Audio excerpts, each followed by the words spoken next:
Hello students, welcome to our channel solution pharmacy. तो जैसा आप जानते हैं हम लोग मेडिसिनल केमिस्ट्री 3 कर रहे थे। आइए आज हम लोग अपना 5th यूनिट स्टार्ट करते हैं। तो हम जिस नोट से पढ़ा रहे हैं, अगर आपको ये नोट्स चाहिए हो तो प्लीज़ आप हमारा ऐप सॉल्यूशन फार्मेसी डाउनलोड कीजिए, वहाँ नोट्स अवेलेबल है। ये क्लास स्टार्ट करते हैं। हमारा 5th यूनिट है introduction to drug design. Medicinal chemistry जो है वो एक नए सब्जेक्ट की तरफ अप्रोच करता है, जिस सब्जेक्ट को अपने आप में बुलाया जाता है ड्रग डिजाइनिंग।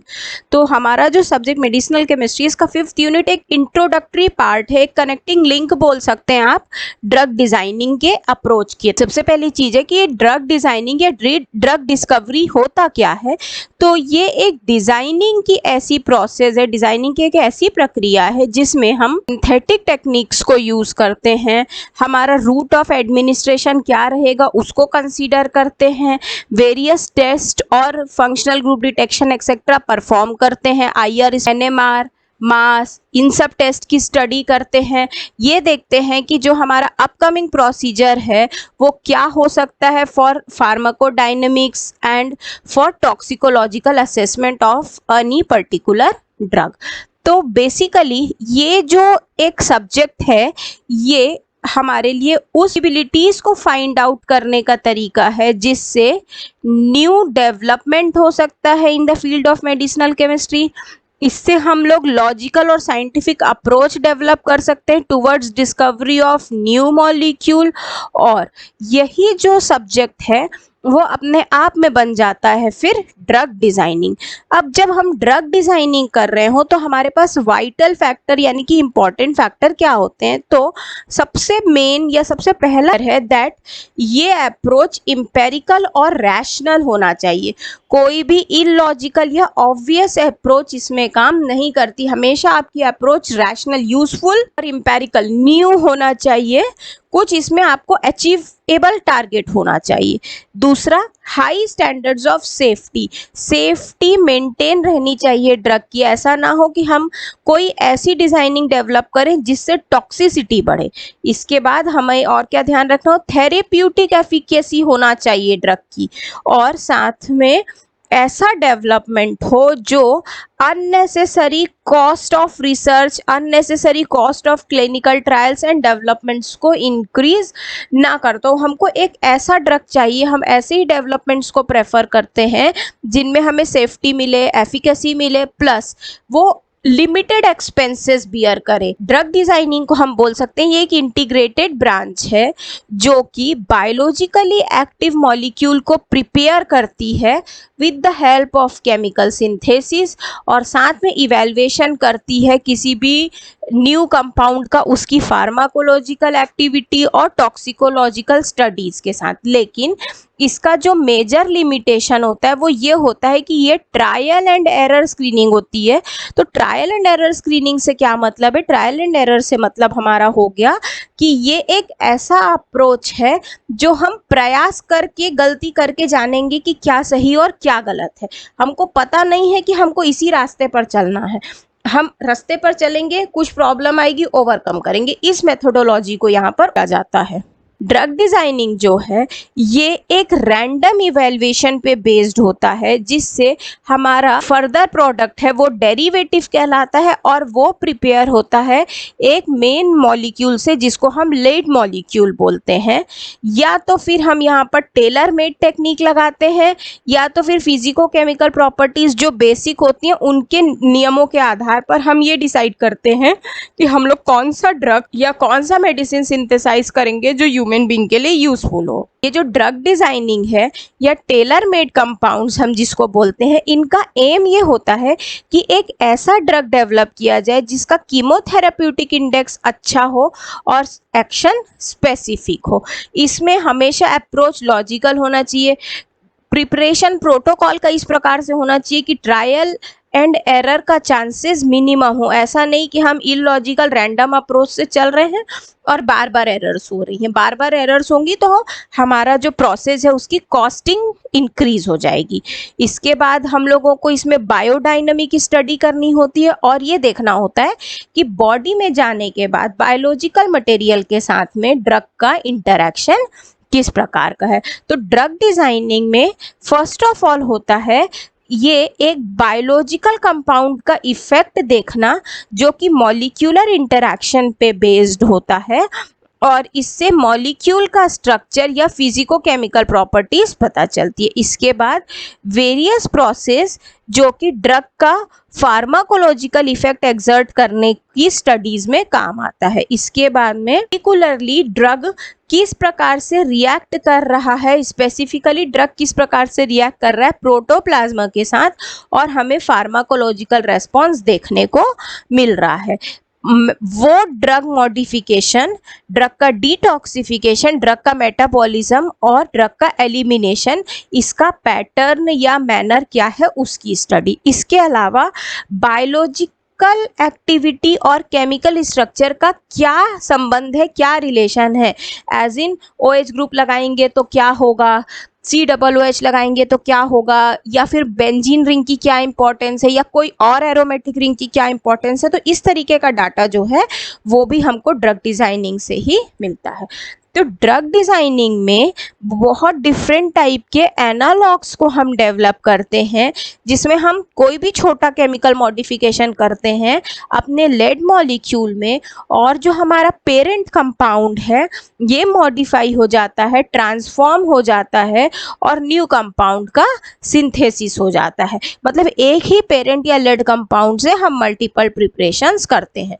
तो ड्रग डिजाइनिंग जो है वो एक इंटीग्रेटेड होल अप्रोच है जिसमें केमिकल सिंथेसिस होता है, इवैल्यूएशन ऑफ एक्टिविटी होती है, टॉक्सिकोलॉजिकल स्टडी, ड्रग का biotransformation, study of metabolites, assay procedure, galenical formulations and biopharmaceutical studies होते हैं।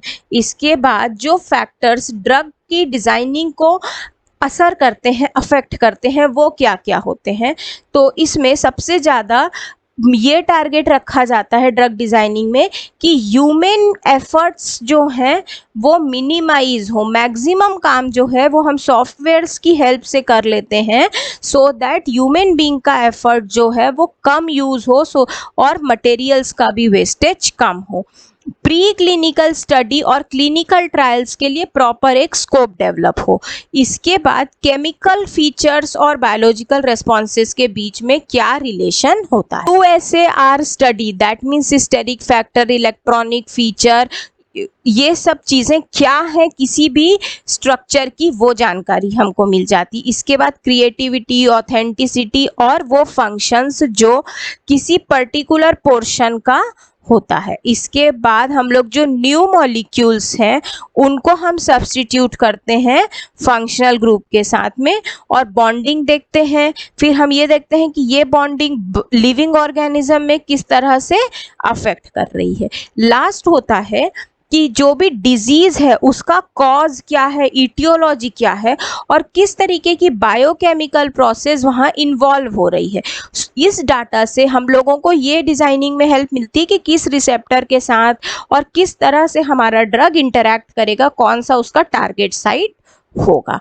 इसके बाद डिज़ाइन अगर हमको करना है लेड मॉलिक्यूल का या लीड डिस्कवरी अगर हमको करनी है तो वो क्या होता है, वो एक इन्वेस्टिगेशनल प्रोसेस है जिसमें सबसे पहली काम होती है एक्सप्लोरेशन ऑफ लीड। मतलब हम लोग को सबसे पहले जो नया मॉलिक्यूल है उसकी सर्चिंग करनी है। नेक्स्ट काम होता है एक्सप्लॉइटेशन ऑफ लीड।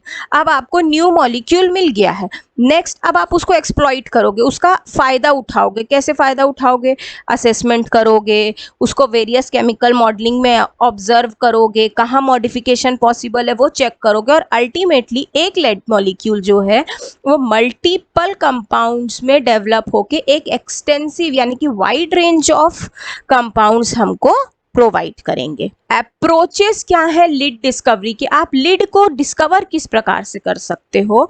तो इसके लिए सबसे इम्पॉर्टेंट काम है हम लोगों का लेड आइडेंटिफिकेशन। जैसे ही हमको लेड आइडेंटिफाई हो जाता है हम उसके पार्ट्स में मॉडिफिकेशन करते हैं, पोटेंसी बढ़ाते हैं, एक्टिविटी बढ़ाते हैं, टॉक्सिसिटी कम करने की कोशिश करते हैं। ये सारे अप्रोचेस हम फॉलो करते हैं।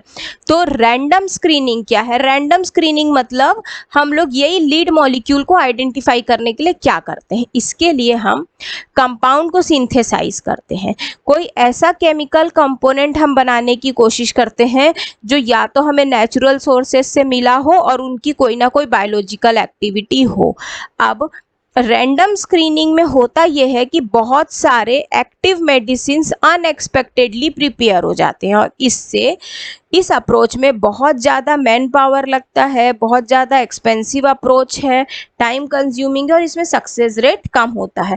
एज इन आप ऐसा समझ लो कि लैब में जाकर के 3-4 केमिकल अलग अलग मिला के चेक करते रहते हैं कि कोई ड्रग बन रहा है क्या। स्ट्रेप्टोमाइसिन और टेट्रासाइक्लिन नाम के एंटीबायोटिक्स हैं, उनकी डिस्कवरी रैंडम स्क्रीनिंग से हुई थी।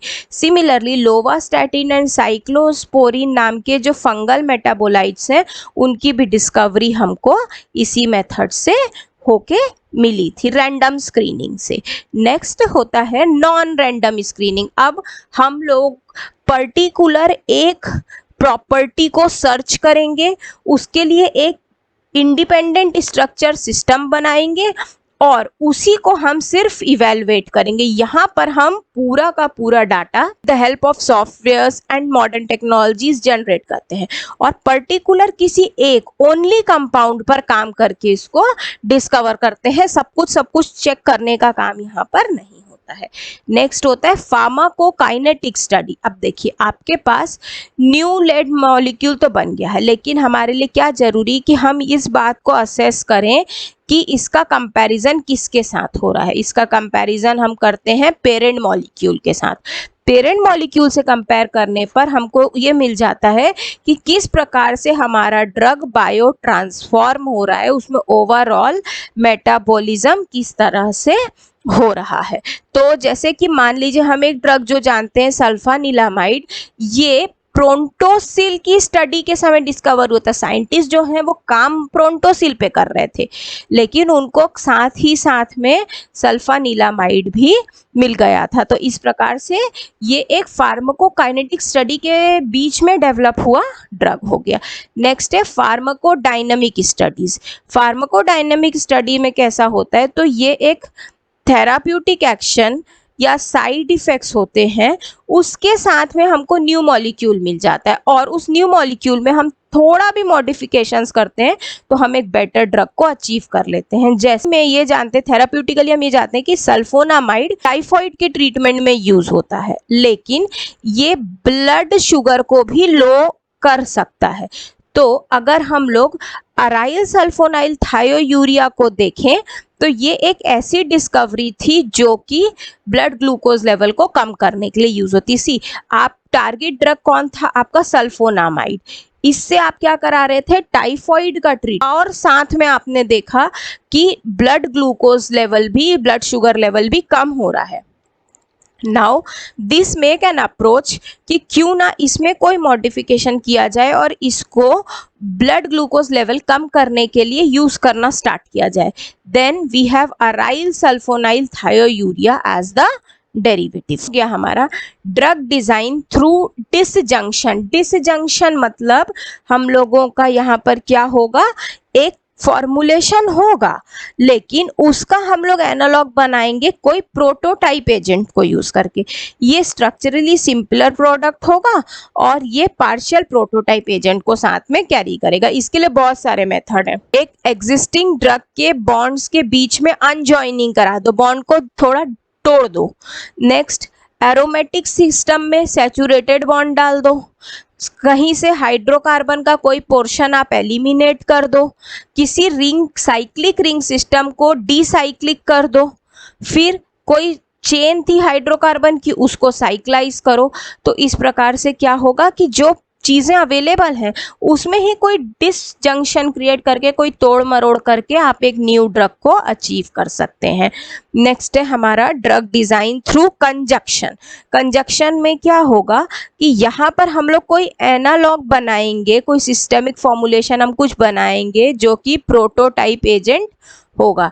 ये जनरली प्रिंसिपली मिक्स्ड मॉइटीज होते हैं जो कि 2 या 3 या 4 ऐसे फार्माकोफोरिक मॉलिक्यूल्स से जुड़ के बनते हैं। हम लोग इसका एग्जाम्पल समझें तो हम जानते हैं कि एसिटाइल कोलिन जो है वो एक प्रकार का न्यूरोट्रांसमीटर है और पैरासिम्पैथेटिक नर्वस सिस्टम के मस्क्रीनिक रिसेप्टर पे काम करता है स्टिम्युलेंट की तरह, लेकिन ये साथ ही साथ में गैंग्लियोनिक फंक्शंस पे भी अपना चेंज दिखाता है। वेयर एज जो हेक्सामिथोनियम नाम का ड्रग है ये गैंग्लियोनिक ब्लॉकर है और ये ऐसा इफेक्ट दिखाता है सिंपैथेटिक एंडिंग्स पर, लेकिन हाई लेवल पर गैंग्लियंस को ब्लॉक कर देता है। अप्रोच जो है that is through conjunction. Next है drug design by molecular hybridization. अब हमारे पास ऑलरेडी कोई मॉलिक्यूल है, 2, 3, 4 मॉलिक्यूल को हम मिक्स कर रहे हैं, हाइब्रिडाइज कर रहे हैं। यहाँ पर ऑल टुगेदर एक न्यू ब्रीड या न्यू सीरीज सिंथेसाइज हो जाएगी बायो एक्टिव एजेंट्स की, जो 2 या 3 या 4 कंपाउंड के अलग अलग कैरेक्टर को रखेगी और कोवैलेंटली एक दूसरे से जुड़ के न्यू कंपाउंड सिंथेसाइज होगा। ये फिनॉल या कार्बोक्सिलिक एसिड को कैरी करने वाले पोटेंट एंटीबैक्टीरियल कैरेक्टर्स हो सकते हैं इनमें, जो कि इससे हमें एक न्यू ड्रग मिलेगा जिसकी बेटर और इम्प्रूव्ड फार्माकोलॉजिकल एक्टिविटी होगी और बनाने की मेथड सिंपल एस्टरिफिकेशन रिएक्शन होगा। तो ये था molecular formation by hybridization. See what are the rational approaches for drug designing.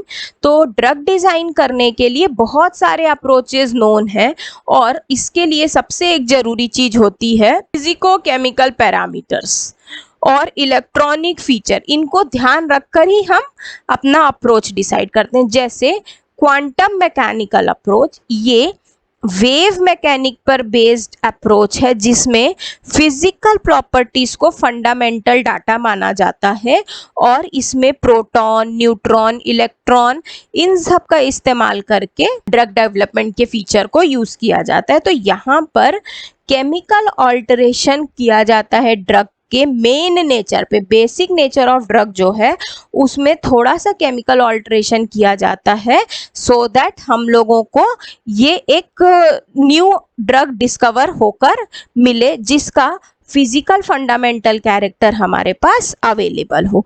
Next system होता है मॉलिक्यूलर ऑर्बिटल थ्योरी अप्रोच, जिसको MOT अप्रोच भी बोलते हैं।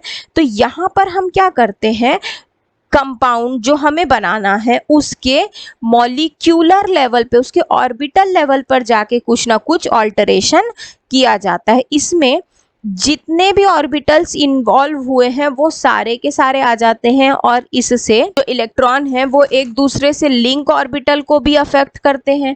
पूरा इंटरनल इलेक्ट्रॉनिक फीचर आपके पास अवेलेबल हो जाता है, इलेक्ट्रॉनिक चार्जेस आपके पास अवेलेबल हो जाते हैं और मॉलिक्यूल का कॉन्फर्मेशन, हाइब्रिडाइजेशन क्या है, ये सब डाटा अवेलेबल हो जाता है। ये मेथड बेसिकली हमारी मदद करता है स्ट्रक्चर एक्टिविटी रिलेशनशिप की स्टडी डेवलप करने में। नेक्स्ट होता है हमारा मॉलिक्यूलर कनेक्टिविटी अप्रोच। मॉलिक्यूल को कनेक्ट करने के लिए क्या अप्रोच है, ये एक स्ट्रक्चरल फीचर है जिसमें हम स्टेरिक, इलेक्ट्रॉनिक ऐसे फीचर को पढ़ते हैं। इसमें हम साइक्लाइजेशन, अनसैचुरेशन, कौन सा हेट्रोएटम है, कहाँ पर ब्रांचिंग है, कौन सा पोजीशन ऑफ मॉलिक्यूल न्यूमरिक्स है, ये सारा डाटा हमको यहाँ मिलता है। यहाँ पर हम इलेक्ट्रोनेगेटिविटी बिटवीन द एटम्स और सिस ट्रांस डाटा, ये सारा कुछ यहाँ से अचीव कर सकते हैं। नेक्स्ट अप्रोच होता है linear free energy approach. Linear free energy approach में हम यहाँ पर ध्यान देंगे कि ड्रग का फिजिको केमिकल अप्रोच कैसा है, इस फिजिको केमिकल अप्रोच का बायोलॉजिकल एक्टिविटी में क्या असर होता है, फिर ये बायोलॉजिकल एक्टिविटी जो है वो किस तरीके से इमीडिएट सक्सेसफुल ड्रग में कन्वर्ट हो सकती है। ये सारा डाटा हमको लीनियर फ्री एनर्जी अप्रोच से जनरेट होता है। सो बेसिकली अगर हम ड्रग डिजाइनिंग को सिंपल लैंग्वेज में समझें तो it is a connecting link और a bridge between the basic science of biology and clinical science of medicine. तो ड्रग डिस्कवरी को हम दो इजी पार्ट्स में डिवाइड करते हैं। एक होता है जिसमें आप ड्रग का बेसिक स्टडी करते हैं कि भाई वो कैसा है, कौन से रिसेप्टर से जुड़ता है, ड्रग रिसेप्टर इंटरैक्शन क्या है, और साथ में दूसरा होता है कि ड्रग रिसेप्टर इंटरैक्शन होने के बाद ह्यूमन बॉडी पर कौन सी डिजीज के लिए उसको हम अप्लाई कर सकते हैं। तो इसके लिए बेसिकली दो फेज होते हैं, first phase and second phase. तो फर्स्ट फेज जो होता है वो डिवाइडेड होता है स्टेप 1, स्टेप 2 एंड स्टेप 3 में। स्टेप 1 के अंदर हम लोग मॉलिक्यूल की एक प्रॉपर्टी को पढ़ते हैं जिससे वो ड्रग में कन्वर्ट हो। हम वो डाटा निकालते हैं कि कौन सा मॉलिक्यूल जो है वो ड्रग में कन्वर्ट होने के लिए एलिजिबल है। तो हमेशा हम लोग को ये देखना होता है मॉलिक्यूलर वेट, जिस ड्रग को हम बनाना चाह रहे हैं उसका ज्योमेट्रिक कन्फिग्रेशन क्या है, कन्फर्मेशनल आइसोमेरिज्म क्या है, स्टीरियोकेमिकल एस्पेक्ट क्या है, इलेक्ट्रॉनिक पैरामीटर्स क्या है। ये सब डाटा जब हमको मिलता है then only we can proceed for drug designing. Next है स्टेप 2। यहाँ पर हम लोग एक ऐसी स्टडी करते हैं जो कि मैक्रोमोलिक्यूल को रिसेप्टर के साथ जोड़ने वाला डाटा प्रोवाइड करता है। जैसे कि हमारे रिसेप्टर जो है वो ज़्यादा करके मैक्रोमोलिक्यूल होते हैं, प्रोटीन, ग्लाइकोप्रोटीन, इनके साथ हमारा ड्रग किस तरह से कनेक्ट हो रहा है उसकी स्टडी हम स्टेप 2 में करते हैं। और स्टेप 3 जो होता है ये एक स्पेसिफिक ड्रग की डिज़ाइन होती है जो एक पर्टिकुलर टारगेट में ही फिट हो। यहाँ तक हमारे पास सारा डाटा हो जाना चाहिए। लाइकवाइज हम समझ रहे हैं ये हमारा रिसेप्टर है और हमारा ड्रग का शेप भी बिल्कुल ऐसा होना चाहिए सो दैट ये इसमें प्रॉपर तरीके से फिटिंग हो सके। यहाँ पर हम बहुत सारे मॉलिक्यूल्स को कंसीडर करते हैं लेकिन ये मान लेते हैं कि 1 या 2 जो हैं वही हमारे मेजर डिज़ाइन है और इन्हीं के आधार पर हम डिसाइड करते हैं कि ये ड्रग सिंथेसाइज करना है या नहीं। अब ये 1 या 2 जो सही में अच्छा इंटरेक्शन देते हैं they are known as the lead compound, otherwise बाकियों को हम लीड कंपाउंड नहीं कंसीडर करते हैं। नेक्स्ट है हमारा इसी ड्रग डिजाइनिंग के अंदर जो सेकंड फेज होता है, यहाँ पर हम ये ध्यान देते हैं कि भाई हमारा जो ड्रग बना है वो रिसेप्टर के साथ इस प्रकार से इंटरैक्ट हो कि ह्यूमन डिजीज के ट्रीटमेंट में वो यूज किया जा सके। इस फेज का उद्देश्य ही यही रहता है कि आप ड्रग रिसेप्टर इंटरैक्शन को इस प्रकार से करिए कि ह्यूमन डिजीज के ट्रीटमेंट में वो यूजफुल हो सके। जो प्रोसेस है इसमें बायोकेमिस्ट्री, मॉलिक्यूल की पैथोलॉजी, टारगेट डिजीज ये सब इन्वॉल्व होते हैं। यहाँ पर जरूरी होता है कि हम endogenous control system of body को जाने, इसके बाद एंडोजिनस मैक्रोमोलिक्यूलर सिस्टम को जाने एंड जो भी हार्मफुल एक्सोजिनस सब्सटेंस है उनको हम इनएक्टिवेट किस प्रकार से करें। तो ये था हमारा overall concept introduction to drug designing का। आई होप आपको ये कंटेंट समझ